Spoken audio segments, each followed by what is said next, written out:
Hello namaste, నేను Ashok. Welcome to reality check. గత ఎన్నికల్లో రిజల్ట్కి సంబంధించి కేకేఆర్ సర్వే చాలా సంచలనమైనటువంటి రిజల్ట్ ఇచ్చింది. చాలా అథెంటిక్గా చాలా పెద్ద పెద్ద సర్వే సంస్థలు ఇచ్చినటువంటి రిజల్ట్స్ కంటే భిన్నంగా కూడా ఆ సర్వే సంస్థ ఒక రిజల్ట్ అయితే ఇచ్చింది. దానికి సంబంధించి ఏపీ రాజకీయాల్లో కూడా 100% యాక్యురసీ మెయింటైన్ చేస్తూ కేకేఆర్ సర్వే ఒక సంచలనం సృష్టిస్తున్నటువంటి పరిస్థితిని కూడా మనం చూస్తూ వచ్చాం. అయితే తాజాగా కూటమి ఏడాది పాలనకు సంబంధించి అక్కడ ఉన్న పరిస్థితులపైన, కూటమిలో ఉన్నటువంటి ఎమ్మెల్యేలకు సంబంధించిన వ్యతిరేక పైన ఆయన ఇటీవల ఒక రిపోర్ట్ని రిలీజ్ చేస్తూ వచ్చారు కూటమికి సంబంధించి. అయితే ఇప్పుడు ఈ రిపోర్ట్ కూడా సంచలనంగా మారుతూ వస్తుంది. అన్ని రాజకీయ పార్టీలకి సంబంధించి ప్రధానంగా కూటమి ఇంత మెజార్టీతో వచ్చింది కాబట్టి, ఆయన చెప్పినటువంటి సర్వే నిజమైంది కాబట్టి, ప్రస్తుతం ఆయన చెప్పేటువంటి మాటలు కూడా ఖచ్చితంగా నిజమవుతాయి అంటూ కూడా అన్ని రాజకీయ పార్టీలు కూడా కొంత ఆలోచనలో పడినటువంటి పరిస్థితి కనిపిస్తుంది. కానీ కేకే గారు చాలా సంచలనంగా చెప్తూ ఉన్నారు. చాలా ఒక్క తెలుగు రాష్ట్రాలకు సంబంధించి కాకుండా అన్ని రాష్ట్రాలకు సంబంధించి, దేశ రాజకీయాలకు సంబంధించి కూడా ఆయన చాలా రిజల్ట్స్ కూడా ప్రిడిక్ట్ చేస్తూ వచ్చారు. తాజాగా ఒక కొత్త యాప్ని ఆయన రూపొందించుకుంటూ వచ్చారు. నియోజకవర్గాలకు సంబంధించి, గ్రామాలకు సంబంధించి, ప్రతి ప్రాంతానికి సంబంధించి వాళ్ళ రిజల్ట్ ఎలా ఉంది, ఆ నేతలకు సంబంధించినటువంటి పనితీరు ఎలా ఉందంటే కూడా ఆయన ఒక డేటాను అయితే పొందుపరుచుకుంటూ వచ్చారు. అసలు ఏంటి ఈ ఏడాది పాలనకు సంబంధించి ఆయన ఇచ్చినటువంటి రిపోర్ట్కి, గతంలో ఆయన ఇచ్చినటువంటి రిపోర్ట్లకి భిన్నంగా ఏమున్నాయి, ఈ అంశాలకు సంబంధించి ఈరోజు డైరెక్ట్గా కేకే గారితోనే మాట్లాడదాం. కేకే గారు నమస్తే. నమస్తే అశోక్, ఎలా ఉన్నారు? Good sir, good. First of all మీరు అయితే నేను విష్ చేస్తున్నాను, ఎందుకంటే ఒక షార్ట్ ఆఫ్ ద టైం పీరియడ్లో మీరు ఎంత బ్లాస్ట్గా ఏపీ రాజకీయాలను షేక్ చేస్తున్నారో కూడా చూస్తూ వచ్చాము. సో మీరు అంత అథెంటిక్గా గత ఎన్నికలకు సంబంధించి మీ రిజల్ట్ ఫేస్ అవుతూ వచ్చింది. సో ఇప్పుడు అంతే అథెంటిక్గా మీరు ఏదైతే పార్టీలకి సంబంధించినటువంటి రిజల్ట్ చెప్పారో ఆ పార్టీలు కొంత అయోమయంలో పడినాయి. ఎందుకు అలా పరిస్థితి వచ్చింది? అంటే ఇది మీరు ఆల్రెడీ ఇంట్రడక్షన్లో చెప్పారు. పారావీల్ అనే .com అనే వెబ్సైట్ కావచ్చు, యాప్ కావచ్చు, ఇదేదో ఏపీ కోసమో లేకపోతే తెలంగాణ కోసం మాత్రమే చేసింది కాదండి. రానున్న 2-3 సంవత్సరాల్లో ఆల్ ఓవర్ ఇండియా దాదాపుగా 4000 నియోజకవర్గాలకు మీకు కంప్లీట్ చేయాలి అంటే ఉద్దేశం సహజంగా ఇప్పుడు దాకా ఇండియా మనకు స్వాతంత్రం వచ్చినప్పటి నుంచి ఎనీ సర్వే ఏంటంటే ఎవరికైనా రిక్వైర్మెంట్ ఉంటే వాళ్ళు ఆర్డర్ ఇస్తే దాని ప్రకారం చేయడం, ముందుకెళ్ళడం.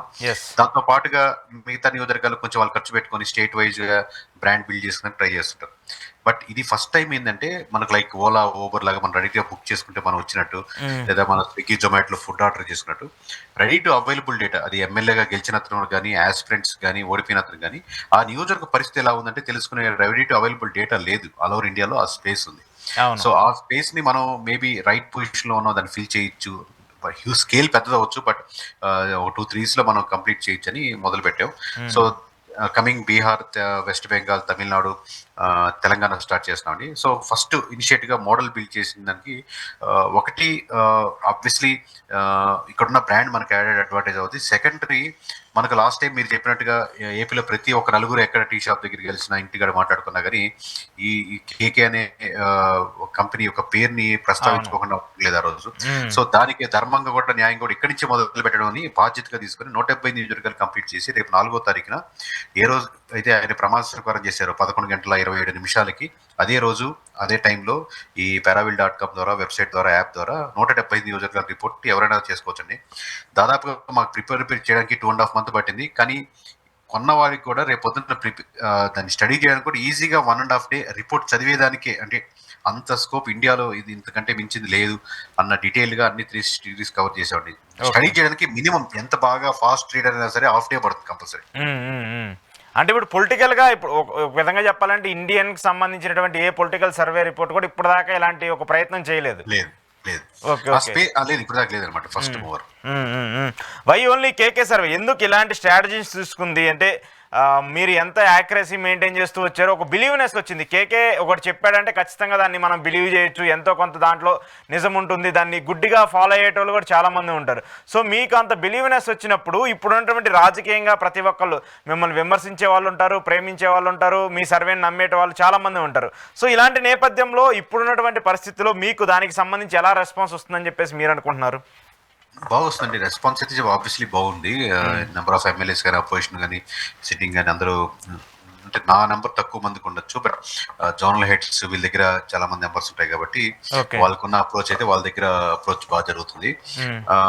అంటే ఇది ముందుగానే ఎక్స్పెక్ట్ చేసిందండి. మరి స్కేలు ఇన్ని అవుతాయి అనేది మేము డిస్కషన్లో ఉంటాం, కానీ ఒక మినిమం అయితే మటుకు అంతవరకు మాకు అనుకున్నాం ఈ మోడల్కి వర్కౌట్ అవుతుందని. సరే, నాకు ఒక మేజర్ పాయింట్ ఏంటంటే ఏపీ రాజకీయాలకు సంబంధించి మనం ఎక్కువగా ఎందుకంటే మనం పుట్టింది పెరిగింది అన్ని ఈ ప్రదేశాల్లో కాబట్టి ఇక్కడ ఉన్నటువంటి మీకు ఒక విధంగా సక్సెస్ని కూడా ఇక్కడి నుంచే మన ప్రజలు అందించారు కాబట్టి ఈ పరిస్థితుల్లో గత ఎన్నికలకు సంబంధించి చాలామంది మిమ్మల్ని ప్రేమించే వాళ్ళు ఒక విధంగా ఒకటి మాట్లాడిన వాళ్ళు చాలామంది ఉన్నారు, వ్యతిరేకించి చెప్పిన వాళ్ళు కూడా ఉన్నారు. సో ఇప్పుడు ఈ సర్వేకి సంబంధించి రీసెంట్గా మీరు కొన్ని పాయింట్స్ చెప్తూ వచ్చారు. ప్రభుత్వానికి సంబంధించినటువంటి ఇబ్బందులు కావచ్చు, గత ప్రభుత్వానికి సంబంధించి పోల్చి చెప్పేటువంటి అంశాలు కావచ్చు, వాటికి సంబంధించి ఎవరికి తోచినట్టుగా వాళ్ళు మాట్లాడుకుంటూ వస్తున్నారు.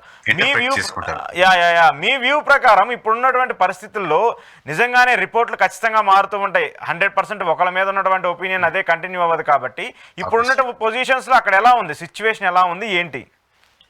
అంటే డేంజర్ బెల్స్ అయితే మటుకు ఎక్కువ డేంజర్ బెల్స్ అంటే అవుట్ ఆఫ్ 175 నియోజకవర్గాల్లో మేము సెక్షన్స్ వైజ్గా తీసుకున్నప్పుడు ఒక సెక్షన్ అన్ని రివీల్ చేయలేం కాబట్టి ఆబ్వియస్గా నీకు కొన్ని పాయింట్స్ వరకు చెప్తాము అనుకున్నప్పుడు ఆ డేంజర్ బెల్స్ మటుకు అవుట్ ఆఫ్ 88 అంటే కొత్తగా గెలిచిన ఎమ్మెల్యేలో మటుకు 44 మంది ఒక పరిస్థితి మటుకు ఎక్కువ ఓట్ బ్యాంకింగ్ కోల్పోతున్నారండి. ఆ 44లో ఒక 19 మందికి మటుకు more than 30% of vote banking what they acquired అంటే వాళ్ళకి వచ్చిన ఓట్ బ్యాంకింగ్ లో 30%.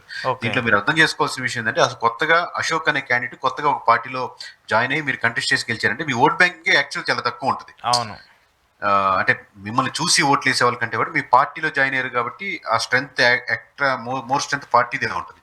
అంటే దాంట్లో 30% కోల్పోతున్నారంటే ఫర్ సపోజ్ కేకే అని మీ పేరు పోతే నా పేరు తీసుకుంటాను. సో కేకే అనేవాడు తన ఓట్ బ్యాంకింగ్ కోల్పోకుండా కాకుండా పార్టీ ఓట్ బ్యాంకింగ్ కూడా తీసుకెళ్లిపోతున్నమాట రేపు సరిగ్గా మంచి పనులు ఉన్నటువంటి సిస్టమ్ తో. సో ఆ పాయింట్స్ ఎక్కువగా ఇంపాక్ట్ చూపిస్తుంది. అంటే కొత్తగా ఎవరైతే గెలిచిన వాళ్ళు ఉన్నారో లేదంటే పార్టీలు మారిన వాళ్ళు ఉన్నారో వాళ్ళ మీద ఎక్కువ నెగిటివిటీ కనిపిస్తుంది అంటే ఎక్కువ. అంటే 30% ఓట్ బ్యాంకింగ్ కోల్పోయే మటుకు ఎక్కువ ఇళ్లలో ఉన్నారు. బట్ గ్రౌండ్ లో మటుకు మోస్ట్ ఆఫ్ ది ఎమ్మెల్యేస్ మీద మటుకు అవైలబిలిటీ ఇష్యూస్ కానీ లేకపోతే కరప్షన్ ఛార్జెస్ కానీ లేదా ఇసుక మీద ఎనీ పర్సంటేజ్ కానీ చాప కింద నీరుకి చాప మీద నీరుకి కొంచెం తేడా ఉందండి. అంటే నాన్న అనే పదానికి అమ్మ మొగుడు అనే పదానికి తేడా ఉన్నట్టు. అంటే రెండు మీనింగ్ ఒకటి కదా, రెండు చాప కింద నీరైనా కానీ కరప్షనే, చాప మీద నీరైన కరప్షన్. అంటే ప్రజలు జుబుత్సాకరకంగా ఫీల్ అయ్యే అంత వేరు, కింద చాప కింద నీరైందంటే అది మామూలే కదా, అది సహజమే అనుకునే నేచర్ కి రెండుకి తేడా ఉంది. అంటే ప్రజలు డిస్కస్ చేసుకునే ఇసుక పర్సంటేజ్ లేకపోతే సిండికేట్ పర్సంటేజ్, ఎనీ చిన్న ల్యాండ్ ఓపెనింగ్ వచ్చినా కానీ దాంట్లో 2 ప్లాట్లు మాకు ఇవ్వాలనే పర్సంటేజ్. సో ఇది అప్పర్ హ్యాండ్ కాకూడదు ఎప్పుడు. అంటే అసలు ఉండకపోతే మనం వాటిని సపోర్ట్ చేయకూడదు. బట్ యాక్చువల్లీ అది అప్పర్ హ్యాండ్కి వచ్చిందంటే అది ఇంకా మోర్ డేంజర్ బెల్స్ అని. ఓకే. సరే, ఇప్పుడు మెయిన్గా 3 మేజర్ పార్టీస్ ఉన్నాయి ఏపీకి సంబంధించి, కూటమికి సంబంధించి. గతంలో ఎవరు చెప్పని విధంగా జనసేన పార్టీకి 21 ఎట్టి పరిస్థితిలో కొడుతుందని చెప్పేసి మీరు చాలా కాన్ఫిడెంట్గా చెప్పారు. ఏ సర్వే సంస్థ కూడా, నా ఎక్స్పీరియన్స్ ఆఫ్ 15 years ఆఫ్ ఎక్స్పీరియన్స్లో కూడా ఏ సర్వే సంస్థ కూడా చెప్పలేదు 100కి 100% స్ట్రైక్ రేట్ వస్తుందని. కానీ మీరు చెప్పారు. అలాంటి స్ట్రైక్ రేట్ వచ్చినటువంటి నేపథ్యంలో ఇప్పుడున్నటువంటి పరిస్థితిలో జనసేనకి మీరు చెప్పినటువంటి రిపోర్ట్ కూడా కొంత భిన్నంగా కనిపిస్తుంది. ఆ పరిస్థితి ఎలా ఉంటుంది? ఒకటి మేజర్ మనం అర్థమయ్యే భాషలో చెప్పంటే 20 ఫ్లోర్ల బిల్డింగ్ కట్టాలనుకున్నా అంటే దాని తగ్గట్టుగా పునాదులు కూడా పెంచుకుంటూ ఉండాలంటే ఇప్పుడు ఇహా టీవీ ఎక్కడి నుంచో ఎక్కడికి వెళ్ళింది, సార్ ఎక్కడి నుంచో బయటకు వచ్చి మళ్ళీ ఆయన స్ట్రక్చర్ బిల్డ్ చేసి మీలాంటి వాళ్ళని అందరినీ పెట్టుకుని ఆర్గనైజేషన్ డెవలప్ చేసుకుని ఈ స్టేజ్ కు తీసుకోలేదంటే స్ట్రక్చర్ అన్నమాట. మెయిన్ ఎవరెవరు ఏ పొజిషన్స్ లో ఉండాలి అని కింద గ్రామ స్థాయి నుంచి మండల స్థాయి నుంచి నియోజకవర్గ స్థాయి నుంచి ఈ లెవెల్లో ఆల్రెడీ పదవుల్లో ఉండే వాళ్ళు కూడా చాలా మంది రిజైన్ చేసి మళ్ళీ బయటకు వెళ్ళిపోవడం, నెగిటివిటీ చూపించడం, ఇవి చేస్తున్నట్టు ఎక్కడో స్ట్రక్చరల్ గా ఫెయిల్ అవుతున్నారు. లేదా ఎమ్మెల్యేగా కొత్తగా జాయిన్ అవ్వాలనుకుంటే సరైన అప్రోచ్ లేదు. ఆ సిస్టమ్ ని బిల్డ్ చేసుకోవాలండి. అంటే ఇప్పుడు 21 సీట్లు సరిపోతుందంటే 100% సరిపోతుంది. 21 సీట్లు 20 మంది ఎమ్మెల్యే ఉన్నారు, వాళ్ళు చూసుకుంటారు, వద్దరు సరిపోతుంది. బట్ లాంగ్ టర్మ్ గా ఉండాలంటే పార్టీలో జాయిన్ అయ్యేది అన్నాడు. కొంతమంది అడుగుతారు, పార్టీలో చాలా మంది జాయిన్ అవుతున్నారు కదా, మనం వాళ్ళకి కావాల్సినటువంటి కార్డ్స్ ఇస్తున్నాం కదంటే పార్టీలో జాయిన్ అవ్వడం వేరు, ఒక కార్యకర్తగా ఉండడం వేరు. ఎక్కడో తను పని చేసుకుంటా కూడా ఒక పార్టీలో జాయిన్ అవ్వచ్చు, 500 డొనేషన్ ఇవ్వచ్చు, అది వేరు. స్ట్రక్చర్ అంటే దానికి వర్క్ చేసేవాళ్ళు అన్నమాట. అంటే ఎవ్రీడేలో తన భాగంతో పాటుగా 8 గంటలు ఆఫీస్ డ్యూటీతో పాటుగా పొద్దున 1 గంట సాయంత్రం 1 గంట ఆ విలేజ్ లో ఆ స్ట్రక్చర్ లో నేను జనసేన తరఫు నుంచి అండి మీకు ఏమైనా సమస్యలు ఉన్నాయని అడగడం, ఈ స్ట్రక్చర్ లో భాగం అయిందని కోరుకుంటారు. Not only because of money, not only because of power, గుర్తింపు కావాలని కోరుకుంటారు అనమాట. ఆ గుర్తింపు ఇస్తే ఆ స్ట్రక్చర్ లో భాగమే డెవలప్ అవుతారు. ఇలా ఎక్కువ మంది భాగస్వామ్యం లేనప్పుడు మీరు స్ట్రక్చర్ రేపొద్దున 20 ఫ్లోర్లు వేయచ్చు అనమాట. ఇక్కడ కంప్లీట్ ఫెయిల్యూర్ అవుతుంది. కంపారిటివ్ ఆల్ 3 పార్టీస్, మీకు టీడీపీ కావచ్చు, వైఎస్ఆర్సీపీ, బీజేపీతో పోలిస్తే స్ట్రక్చర్ ఫెయిల్యూర్స్ లో జనసేన టూ మచ్ ల్యాగ్ లో ఉంది. అంటే ఆఫ్టర్ 1 year అంటున్నాను. మీకు మీరు అడిగింది కరెక్ట్గా చెప్పారు. 21 out of 21 అంట ఘంటా పదంగా నిక్కచ్చిగా చెప్పినప్పుడు రాష్ట్రం నివ్వెరపోయినట్టు చూసింది. తర్వాత maybe I'm also right person for to say structure fails also maybe people you have that right అనుకో. ఓకే. సో అక్కడ చాలా డిఫరెన్స్ కనపడుతుంది. ఓకే, ఆ గ్యాప్ అయితే కనిపిస్తుంది లోకల్గా. బాగా అండి, బాగా. అంటే ఇక్కడ మనం మెయిన్గా కన్సిడర్ చేయాల్సింది టీడీపీ పార్టీ. అంటే మిగతా రెండు పార్టీలు ఉన్నప్పటికీ కూడా వాళ్ళు బై ద ఫ్లోలో గెలిచినటువంటి పరిస్థితులే తప్పితే సంస్థాగతంగా గ్రౌండ్ లెవెల్లో వాళ్ళు నిర్మించినటువంటి పార్టీ పరిస్థితులు అయితే కాదంటారు. అంటే ఈ కూటమి బలం అని నేను చాలాసార్లు కోట్ చేసి చెప్పానండి. సో సంస్థాగతంగా అంటే ఆ ఎమోషనల్ పాలిటిక్స్ లేదా ఎలక్షన్స్ టైంలో జరిగినప్పుడు మీ ఓట్ బ్యాంకింగ్ షిఫ్ట్ అవుతుంది ఒక సైడ్ నుంచి ఇంకో సైడ్ కి, న్యూట్రల్ ప్లస్ లాంగ్ రన్ గా పవన్ కళ్యాణ్ గారి 2014లో పార్టీ పెట్టి ట్రావెల్ చేసినప్పటికీ మధ్యలో సీట్లు రాలేదని ఈ డిఫరెన్సెస్ లో మీకు ఓట్ బ్యాంక్ షిఫ్ట్ అయింది. సంస్థాగతంగా నా పదం వాడేది చూడండి, that is the perfect word. సంస్థాగతంగా స్ట్రక్చర్డ్ గా అవ్వాలంటే మటుకు అప్పుడు లాంగ్ రన్ ఉంటుంది. అవును. సో ఆ లాంగ్ రన్ కంటిన్యూటీలో మిగతా రెండు పార్టీలు మిస్ అవుతున్నాయి అంటారు. మిగతా రెండు పార్టీలు అంటే ఇంకోటి ఏంటి? బీజేపీకి సంస్థాగతంగా మనం అది అసలు ఇబ్బంది లేదు. సంస్థాగతంగా పర్సంటేజ్ పరంగా పక్కన పెట్టినా సంస్థాగతంగా బీజేపీ చాలా స్ట్రాంగ్ గా ఉంటుంది. ఆ స్ట్రక్చర్ ఉంటుంది. మేబీ దాన్ని లీడ్ చేసుకునే క్యాండిడేట్ దగ్గర వీకే ఉంటుంది. ఇక్కడ లీడర్ ఉన్నారు, లీడ్ చేసుకునే విధానం ఉన్నారు, కింద సంస్థాగతంగా ఉండే స్ట్రక్చర్ మిస్ అవుతుంది. బీజేపీకి స్ట్రక్చర్ ఉంటుంది. ఓకే ఓకే సరే, టీడీపీ పార్టీకి సంబంధించి మేజర్ పార్టీ కాబట్టి నాకు ఒక డౌట్ ఏంటంటే, ఇప్పుడు లోకేష్ గారిని he's the next generation leader అంటూ కూడా అందరూ ప్రొజెక్ట్ చేస్తూ వస్తున్నారు. కానీ మీరు రీసెంట్గా ఒక బాంబు పేల్చారు. జూనియర్ ఎన్టీఆర్కి కూడా లోకేష్ గారికి ఎంత ప్రాధాన్యత వస్తుందో దానికి కూడా అంత ప్రాధాన్యత ఉంది. ఆయన రాజకీయాల్లో లేనప్పటికీ కూడా ఆయన రావాలని చెప్పేసి కోరుకుంటున్నారని చెప్పేసి ప్రజలు, ప్రధానంగా టీడీపీకి సంబంధించిన వాళ్ళందరూ కూడా మాట్లాడుతున్నారని చెప్పేసి, ఎందుకు ఈ చర్చ జరుగుతుంది? ప్రజల్లో నిజంగానే అలాంటి చర్చ ఉందా? ఎందుకంటే ఆయన ఎప్పుడూ కూడా దాదాపు 2009 తర్వాత ఎక్కడా కూడా ఎన్నికలకు సంబంధించి, రాజకీయాలకు సంబంధించి ఎక్కడా ఇన్వాల్వ్మెంట్ లేదు. ఇప్పుడు సడన్గా ఆయన పేరు రావడం వెనక ఏమనుకోవాలి? నేను చెప్పిన దాన్ని కొన్ని మీడియా ఛానల్స్ ఎక్కువ హైప్ కోట్ చేసినచ్చు, థంబ్నెయిల్స్ పెట్టినచ్చు. క్లారిటీగా ఇంకోసారి రివైజ్ చేస్తాను మళ్ళీ. అది but that doesn't mean that నేను తక్కువ చేయడం ఎక్కువ చేయడం కాదు. పాయింట్ నేను ఇప్పుడు డేటా మాట్లాడుతుంది కదా, డేటా మీద చెప్తాను. డెఫినెట్లీ మనకు కూటమిని ఎవరు లీడ్ చేయాలి అన్న ప్రశ్న, చంద్రబాబు నాయుడు కాకుండా అయితే ఎవరికి ఇస్తారు అన్నప్పుడు టీడీపీ నుంచి 44% మంది లోకేష్ గారికి ఇచ్చారు. అలాగే టీడీపీ నుంచి 39-40% మంది పవన్ కళ్యాణ్ గారికి ఇచ్చారు. 7% జూనియర్ ఎన్టీఆర్కి ఇచ్చారు. అంటే టీడీపీ మొత్తం మీదలో 7 to 8% మంది జూనియర్ ఎన్టీఆర్కి ముందే ట్రావెల్ అవుతున్నారు అన్న పాయింట్. జనాలు ఈ 44% మర్చిపోయారు, 39% అసలు జూనియర్ ఎన్టీఆర్ ప్రస్తావన ఎందుకు వచ్చింది, జూనియర్ ఎందుకు అంటే జూనియర్ అంటే ఆ పేరే ప్రస్తావించడానికి, మాట్లాడడానికి అలాగే దానికి ఇంత పర్సంటేజ్ ఉందిరా బాబు అని జనాలు అన్నదానికి మీరు చెప్తారు. ఇప్పుడు ఆబ్వియస్ గా జూనియర్ ఎన్టీఆర్ 99% ఉంది అని అట్లా కాదు కదా.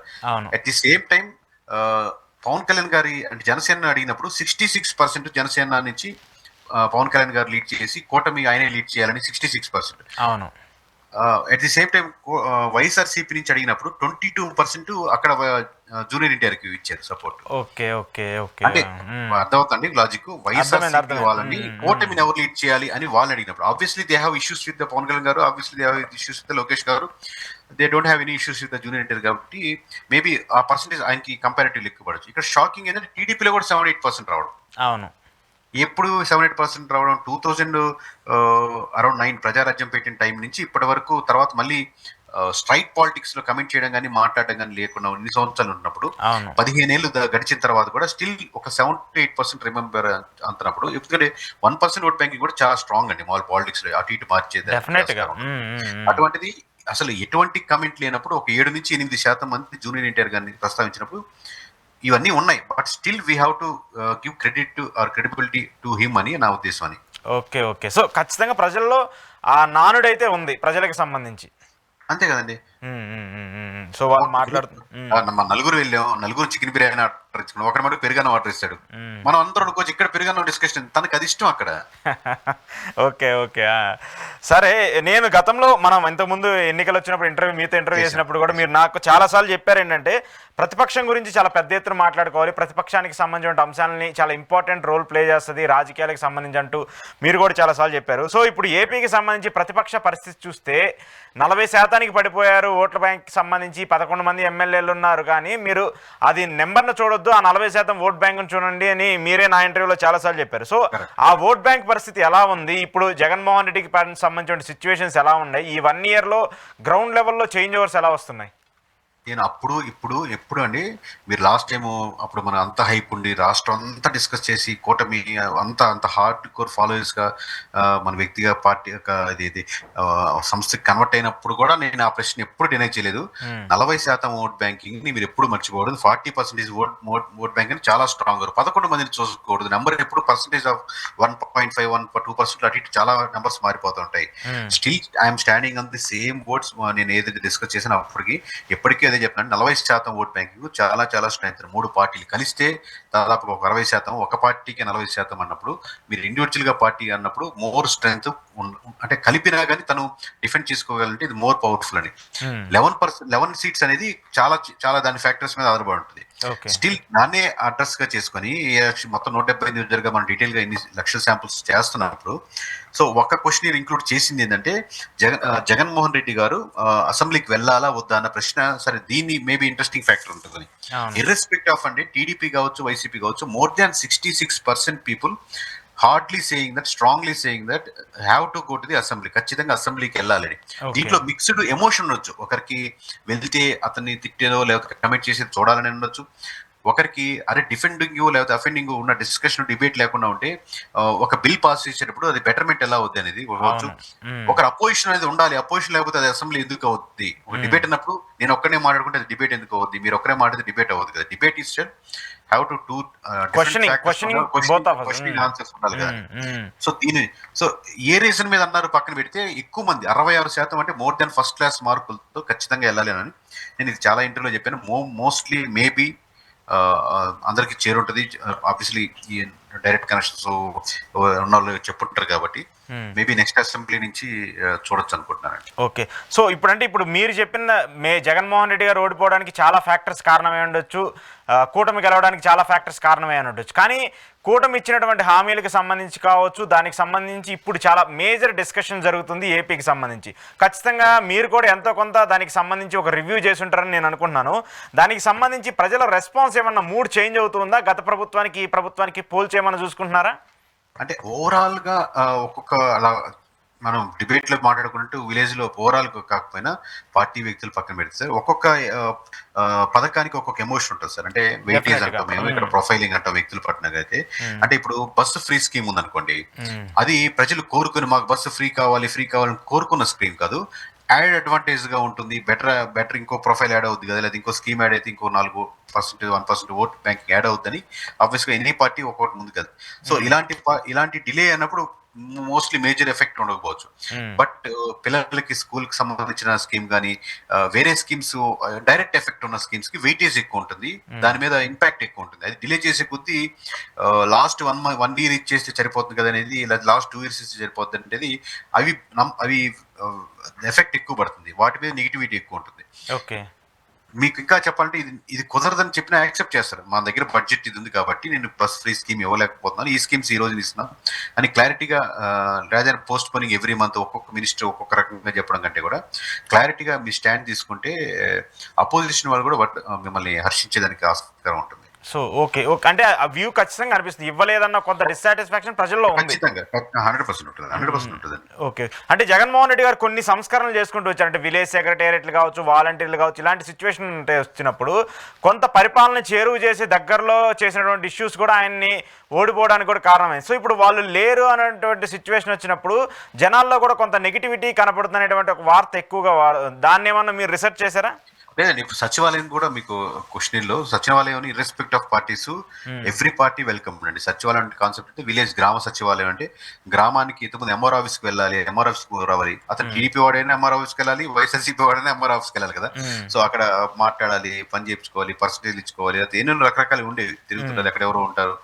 4 సార్లు తిరగాలంటే డైలీ కూలీగా కానీ ఇబ్బంది కానీ, ఎందుకంటే వెళ్ళడం రావడం అనేది ఒక రోజు సింపుల్ జాబ్ కాదు, ఎంఆర్ఓ ఆఫీస్లో వెయిటింగ్ అనేది. అవును. సో దాన్ని ఎంతో కొంత పర్సంటేజ్ తగ్గించి మనకు ఒక 1/2 కిలోమీటర్ దూరంలోనే ప్రతి విలేజ్ లోనే విలేజ్ దగ్గరలో ఉండడం వల్ల, గ్రామ సచివాలయం 2 విలేజ్ మధ్యలో అలా ఉండడం వల్ల మోస్ట్లీ అప్రోచ్ అయింది. మేబీ ఆ రెస్పాన్సిబిలిటీ పెరిగింది. సో సచివాలయం కాన్సెప్ట్ మటుకు irrespective of parties most of the people are welcoming అండి. Okay, okay, okay. సరే, కంక్లూడ్ చేస్తూ నాకు ఒక చిన్న డౌట్ ఏంటంటే, ఇప్పుడు చాలామంది మనం చూస్తూ ఉన్నాం, మన ఏపీ రాజకీయాలకు సంబంధించి చూసుకున్న తెలంగాణ పక్కన పెడితే ఏపీ రాజకీయాలన్నీ కూడా తమిళనాడు, సౌత్తో కంపేర్ చేస్తూ ఉంటారు. ఎందుకంటే ఖచ్చితంగా ఒక 5 ఏళ్ళకి ఒకసారి ప్రభుత్వం మారిపోద్ది కంపల్సరీ, ఇలాంటి సిచ్యువేషన్స్ ఉన్నా అనేది కూడా ఒక జరుగుతూ ఉంటుంది.